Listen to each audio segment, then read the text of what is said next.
5,418 school का भवन नहीं है, 826 स्कूल किराए पे चलते हैं, अभी तक 1 अरब 90 करोड़ खर्च हो चुके हैं लेकिन प्लेग्राउंड नहीं है। रावण को ज्ञान था, इससे दिक्कत नहीं था, लेकिन रावण को ज्ञान का घमंड था, इससे दिक्कत हो रही। हम ही ज्ञाता है, इस बात को लाजमी और सही ठहराने का काम प्रशांत किशोर जी करना चाहते हैं। कहते हैं कि गर्व से कहा करो, क्योंकि तुमने जो कार्य किया है ना वो कोई कर नहीं सकता है, न तुम्हारी कोई तुलना कर सकता है कि हम निचले पायदान पे खड़े लोगों के लिए कार्य कर रहे हैं, जबकि वो सिर्फ अपने लिए कार्य करते हैं, अपने बेटे के लिए काम करते हैं, अपने आने वाले पीढ़ियों के लिए काम कर लेते हैं। घर में बैठ के चिंतन विचिंतन तो करते हैं, लेकिन सड़क पे हम वो बेवकूफ और पागल ही बना रहना चाहते हैं। हम आरटीआई के चाहे अपने पास जो क्षमता है उससे करना चाहते हैं। नमस्कार, स्वागत है आपका द पंचायत में। मैं हूं आदित्य कुमार। जन सुराज के सूत्रधार प्रशांत किशोर का कहना है कि 2025 में अगर मेरी सरकार आती है तो ठीक 1 घंटे के अंदर जो शराबबंदी कानून है उसको हम खत्म करवा देंगे और कर देंगे। इस मुद्दे पे हम बातचीत करेंगे। हमारे साथ एक भैया है जो स्टेशन पे मिल गए, इनसे बातचीत करते हैं कि आखिर उस पे ये क्या सोचते हैं। नाम क्या हुआ आपका? राकेश रॉय पटेल। प्रशांत किशोर का कहना है कि जिस दिन मेरी सरकार आती है बिहार में तो 1 घंटे के अंदर हम शराबबंदी कानून को खत्म कर देंगे। इसको कैसे देख रहे हैं आप? देखिए, प्रशांत किशोर जी ओवर कॉन्फिडेंस में हमेशा रहते हैं। और देखिए, रावण को ज्ञान था, इससे दिक्कत नहीं था, लेकिन रावण को ज्ञान का घमंड था, इससे दिक्कत हो रही। बस सेम यही बात हो जा रही है मेरे भाई। आप ज्ञानी हैं, आप बहुत पढ़े लिखे हैं, लेकिन हर बेतु के बात को अपने आप को जाहिर करवाना चाहते हैं कि हम जो कह रहे हैं वो ही सही। कह दिए वो लकीर खींच गई, और इन्हीं बातों में वो कभी कह देते हैं कि शराबबंदी खोल देंगे। और इस तर्क को सही ठहराने के लिए अपने जो सोशल मीडिया तंत्र है उसको ले आते हैं, जिन्होंने एक ट्रोलिंग मशीन पे इन्होंने सोशल मीडिया को स्थापित किया है, ताकि कोई कुछ बोले, अगर हमारा विरोध करे तो एक ट्रोल मशीन हमारा चालू हो जाए। क्योंकि हम तो महान हैं, हम ही सर्वश्रेष्ठ हैं, हम ही ज्ञाता हैं। इस बात को लाजमी और सही ठहराने का काम प्रशांत किशोर जी करना चाहते हैं। कहां तक शराबबंदी? हाँ, कमियां जरूर हो सकती है कि शराबबंदी में दिक्कत है, हर कोई को मिल जा रहा है, लेकिन इसे सही तरीके से लागू करना होगा। कितनी महिलाएं खुश है, इसीलिए आप आंकड़ा देखिएगा, घरेलू हिंसा का आंकड़ा अपने बिहार का बहुत कम हो चुका है। और हम 4,000 दलित महिलाओं के साथ काम करते हैं, उनसे कभी आप पूछिए, जबकि उनमें से कई दारुओं भी बनाते हैं, लेकिन हमने कुछ स्वरोजगार से जोड़ा और उन्होंने कहा भैया हम इसको करना नहीं चाहते हैं, आप इसी तरह कुछ काम कर। लेकिन हमारी भी कुछ सीमित संसाधन, लेकिन फिर भी हम प्रयास कर रहे हैं। और हम जानते हैं ग्रास रूट लेवल पे, आप तो सिर्फ राजनीति के लिए आ रहे हैं, राजनीति कोई भी कर सकता है, इसमें कोई दिक्कत नहीं है, लेकिन हम आरटीआई एक्टिविस्ट होने के साथ, हम सोशल वर्कर के साथ हम वो काम करते हैं धरातल पे, खासकर वो मुसहर समूह के साथ, डोमो के साथ, हर वो। और कहते हैं कि गर्व से कहा करो, क्योंकि तुमने जो कार्य किया है ना वो कोई कर नहीं सकता है, न तुम्हारी कोई तुलना कर सकता है। इसलिए याद रखिएगा, शराबबंदी हमेशा गलत था, गलत ही रहेगा। हाँ, ये शुरुआत यहाँ पे दूसरे के तर्क से हम नहीं रहे, लेकिन बिहार की जो जनसंख्या और गरीबी में जी रही है वहां शराबबंदी पूर्णतः होनी चाहिए। हाँ, जो कमियां रह गई है ना उसे धरातल में बिल्कुल, और इसमें शासन प्रशासन की कमियां बिल्कुल हम स्वीकार कर रहे हैं और हम भी देख रहे हैं, लेकिन इसके बहुत जोरदार तरीके से लागू होना चाहिए।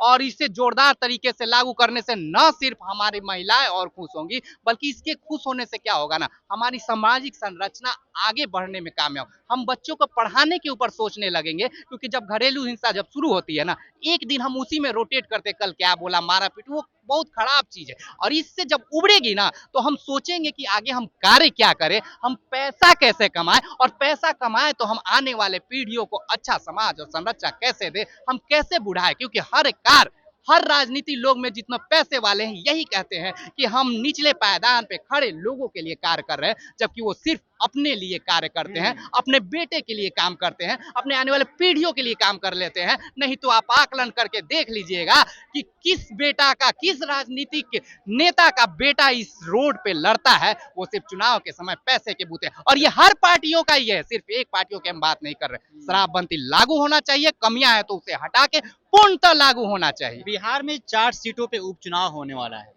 उस पर प्रशांत किशोर ने पूरा दावेदारी ठोक दिया है कि हम चारों सीट जीत रहे हैं। क्या लग रहा है आपको?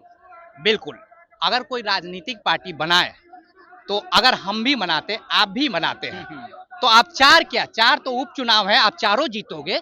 और जब पार्टी में आओगे 243, तो आप चुनाव होने से पहले यही कहोगे कि हम 243 सीट जीत रहे हैं। आकलन आने के बाद तय होगा। लेकिन तुम अब ये तय करेगा 13 नवंबर और 23 नवंबर। और ये प्रशांत जी ने जिस गर्मजोशी से और या फिर ओवर कॉन्फिडेंस से बोले कि चारों जीत जाए, ओवर कॉन्फिडेंस तो नहीं कहेंगे क्योंकि राजनीतिक पार्टी हर कोई कहेगा कि हम जीत रहे हैं, तो ये जिस कॉन्फिडेंस से कहे हैं चारों जीत जाए, क्योंकि सबसे ज्यादा जो इसमें सवाल खड़ा होगा ना राजनीतिक पार्टियों में, और सब तो राजनीति पुरानी है जैसे उधर से चलेगा, इन्हीं का ये परीक्षा है, क्योंकि इन्होंने बोला है चारों जीतेंगे। अगर ये चारों नहीं जीत पाएंगे ना, और तब ये कमबैक करके प्रयास करेंगे अपने आप को बचाना, तो इस पे काफी प्रश्न उठेंगे। और ये सही बात है, अगर ये चारों जीत जाते हैं तो ये हमारी देश की राजनीतिक निडिल की सुई निश्चित है बिहार की ओर घूम जाएगी। लेकिन इसका इंतजार करना होगा, बातों से नहीं कार्यों से।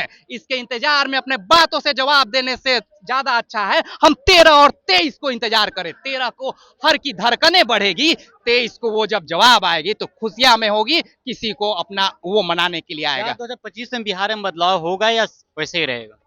25 में 25 की बदलाव की आकलन तो हम अभी नहीं कर सकते हैं, क्योंकि हम जिस आरटीआई में और जिस हम कागजात लिखते हैं, तो इस धारा जो बहती है ना बयान, वो 1 महीने पहले ही हम लोग कुछ बता पाते हैं। बाकी हम लोग देखते रहते हैं कि कौन क्या बोला क्या करा। हम बोलना ज्यादा पसंद नहीं करते, इसलिए हम बार बार आपको चाह नहीं रहते हम बोले। हम समझना ज्यादा पसंद करते हैं। हम पढ़े लिखे नहीं हैं, हम उन पढ़े लिखों में से नहीं अपने आप को शामिल करना चाहते हैं, उन बुद्धिजीवियों में नहीं अपने आप को शामिल करना चाहते हैं जो घर में बैठ के चिंतन विचिंतन तो करते हैं, लेकिन सड़क पे हम वो बेवकूफ और पागल ही बना रहना चाहते हैं। हम आरटीआई के चाहे अपने पास जो क्षमता है उससे करना चाहते हैं, लेकिन हमें बुद्धिजीवी न बनना है। हमें वो पागल ही रहने दीजिए जो कार्य करे, जिसके स्वरूप हम उन गरीबों के बीच में अपने आप को खड़ा तो पाते हैं। कहाँ कहाँ आरटीआई किए हैं?